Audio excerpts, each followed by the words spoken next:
271 triliun. Misalkan satu hari saja aku harus menghabiskan 1 M, butuh berapa hari untuk menghabiskan 271 triliun itu?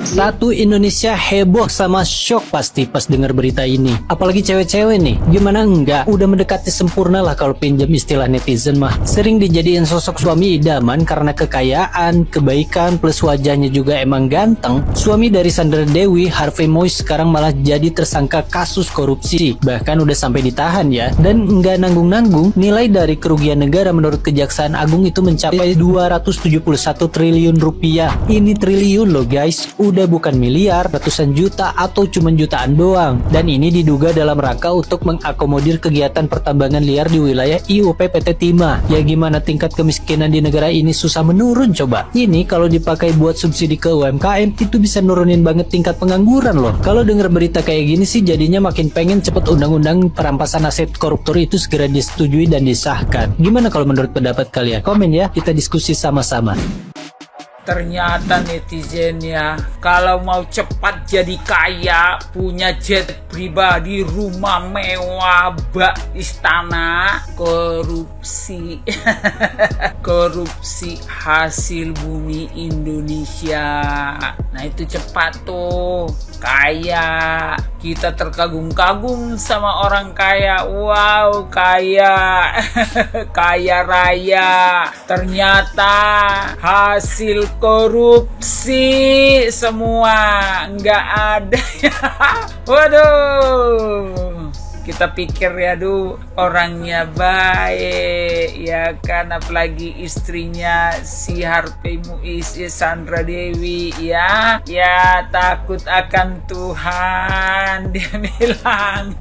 Ternyata bisnis daripada suaminya, aduh, merugikan negara. No, masih banyak tuh orang Indonesia ini. Jangankan dulu yang orang yang di Jakarta, para petani aja disejahterakan mengolah hasil tanahnya, jadi beras nggak mahal gitu. Ini memperkaya diri semua sampai sekaya-kayanya. Aduh, berlomba-lomba nomor 1 jadi orang kaya di Indonesia. Bila perlu menjadi nomor 1 orang kaya di seluruh muka bumi ini. Itulah pada rakus-rakus semuanya. Oke netizen, kalau mau jadi kaya korupsi, kalau jadi korupsi aja ya.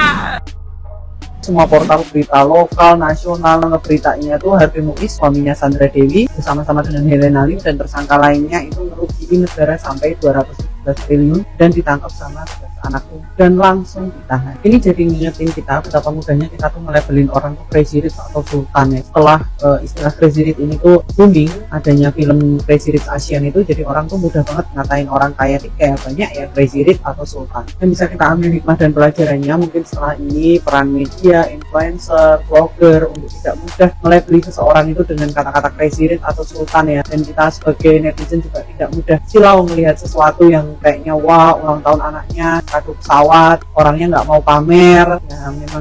Memang mungkin dia berpikir tidak layak untuk dipamerkan karena hasilnya memang bukan hasil milik dia sendiri. Dan mungkin harapan kita sebagai rakyat kalau melihat hal seperti ini bukan hanya orangnya di penjara saja menjawabkan perbuatannya, tapi juga kita minta supaya dia mengembalikan apa yang sudah diambil dari negara. 217 triliun ya kembalikan sama negara dong, kalau cuma di penjara aja. Kalau cuma di penjara aja tapi uangnya nggak dikembalikan ya negara rugi dong. Beliin pesawat 428 miliar gimana rasanya ya? Dulu waktu kecil minta dibeliin robot-robotan yang bisa berubah jadi mobil tuh. Waktu itu harganya 7.500, ngerayunya 2 bulan. Itu juga nggak jadi dibeliin, suruh nunggu gue ulang tahun. Tinggal setengah tahun itu gue nunggu. Tapi kita nggak usah iri-irian kalau ngeliat yang begini, kita belum tahu nasib kedepannya itu kayak apa. Ya bapak kita dulu syukur alhamdulillah gajinya mungkin sebulan 15 juta. Gak bakal sanggup beliin kita pesawat 428 miliar. Tapi selamat tuh sampai sekarang nggak pernah punya koleksi rompi warna pink.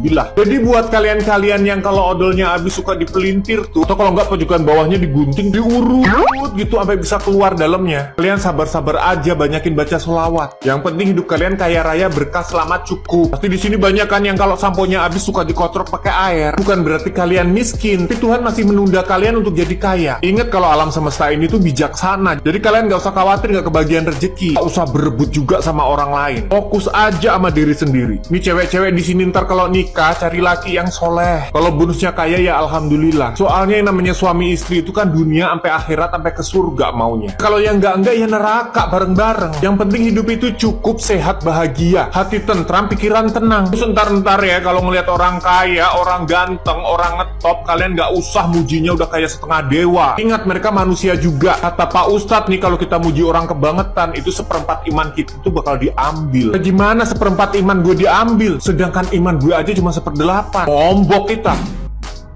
Yang bikin hati seluruh wanita dan ibu-ibu di Indonesia ketika HM dijadikan tersangka korupsi itu bikin gue jadi belajar banget. Dulu tuh aku suka mikir, enaknya kok bisa keluarga lain kayak crazy rich banget, kayak mereka punya lifestyle yang elegan, happy, apapun yang mereka mau tuh bisa mereka penuhi. Dulu aku pengen jadi orang yang kayak gitu, tapi setelah aku mempelajari ternyata nggak semua orang kaya itu bahagia. Semua orang mau kaya ataupun miskin, mereka tuh punya masalahnya masing-masing. Yang kita lihat tuh cuma sebatas yang di depan dan di sosial media. Dan namanya rumput tetangga tuh bakal selalu kelihatan lebih hijau. Padahal kalau kita lihat lagi kehidupan kita sendiri, sebenarnya hidup gue fine-fine aja ya. Gue cukup-cukup aja, bersyukur aja walaupun gue nggak punya jet pribadi, nggak punya rumah yang kayak istana mewah. Tapi gue tetap bahagia dengan apa yang gue milikin. Dan aku bersyukur banget punya keluarga yang selalu suportif. Aku sering cerita ke papi, misalnya aku lagi capek cari uang, gimana ya Pi bisa jadi kaya kayak orang lain. Dan papiku selalu bilang kayak gini, jangan nge-compare diri kamu sama orang lain, apalagi anak konglomerat yang pasti kamu nggak bakal bisa ngalahin kekayaannya sama mereka karena mereka dari lahir udah kaya. Tapi kamu lihat ke kehidupan kamu dan sekeliling kamu aja, syukurin dengan apa yang kamu punya, karena bisa jadi kamu terlalu terbutakan sama kehidupan orang lain yang kelihatannya indah, padahal sebenarnya kehidupan kita sendiri tuh juga indah. Lebih baik kamu hidup cukup tapi bahagia daripada kaya raya tapi nggak tenang.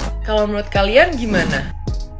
Korupsi 271 triliun, ya Allah kata gue mah. Gue kalau punya duit 271 triliun, lu ke rumah gue lebaran gue kasih 1M satu orang. Ini ada anak kecil lewat nih depan rumah gue lagi lebaran, gue suruh ambil tas. No, pulang lu ambil tas lu, gue kasih 1M nih, masukin tas, jadi pakai buat judi. Ada tetangga gue nih ke rumah, maaf pak kagak ada kue lebaran, gue kasih duit 1M. Keren banget cok, kagak bakal miskin sampai mati. Gila.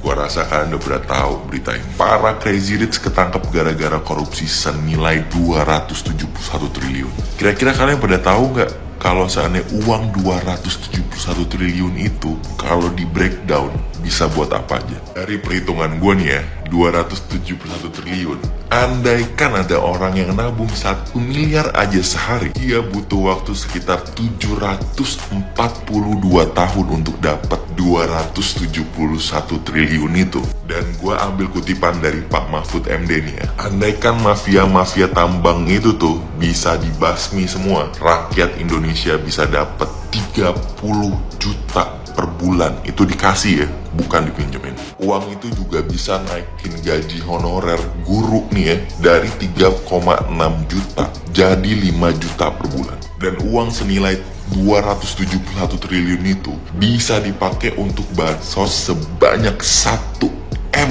kepala keluarga kalau seandainya harga bansosnya itu 200 ribuan. Dan karena nih kita lagi puasa kan pada bukber ya, itu lo tahu bisa buat beli 130 miliar bakwan buat bukber. Gila ya. Makanya korupsi itu nggak jauh-jauh dari gaya hidup. Biasanya kaum hawa nih yang suka terinspirasi dari kisah-kisah orang lain di medsos atau dari kisah dongeng, dari kisah sinetron. Punya laki-laki idaman yang kaya, tajir melintir, ganteng, muda, sukses. Udah kayak Cinderella aja ya. Padahal Cinderella itu cuma ada di dongeng guys. Karena di kehidupan nyata, anak muda itu jarang banget ada yang kaya raya. Kecuali memang dia keturunan ya, atau dapat warisan. Jadi stoplah bermimpi untuk menjadi Cinderella di dunia nyata ya kaum hawa. Lu lihat lelaki, biasakan untuk tidak melihat dari kekayaannya terlebih dahulu. Coba lo lihat dari karakternya dulu, perilakunya, dan kebiasaan-kebiasaannya. Itulah kekayaan pria yang sebenarnya, ketimbang dari harta-harta yang mungkin aja kita nggak tahu itu didapat dari mana. Kalau sampai kejadian kayak gini ke lo, gimana tuh? Oke guys, ini lagi viral soal duit 271 triliun dan banyak sekali orang gak bisa ngebayangin seberapa banyak duit itu ya. Dan kita akan kasih ilustrasi sederhana supaya kita gampang ngebayangin duit 271 triliun itu seberapa banyak ya. Contoh project kita ini semuanya sekitar 100-an miliar kalau sampai habis penjualannya. Dan itu bisa Anda pakai bangun 1.800 perumahan villa Senayan seperti begini ya. Atau saya bikin lebih sederhana aja, misalnya tipe seperti itu yang standar kita sekitar 1,5 M. Berarti Anda dapat beli 180 unit, 180.000 unit. Nah bayangin 180.000 unit Anda bisa bagi-bagi ke keluarga Anda, teman Anda, satu RT, satu RW pun gak akan habis dia ya. Nah atau lebih sederhananya lagi, contoh lah mobil ini ya, mobil personal kita, itu Anda bisa beli 900-an ribu unit guys. Jadi warga kota Pekanbaru yang punya SIM masing-masing dapat satu gratis dia ya. Atau ada bayangan lebih sederhana seperti apa? Coba bantu di komentar supaya kita bisa mengerti duit 271 triliun itu seberapa besar deh ya. Coba di komen. Yes.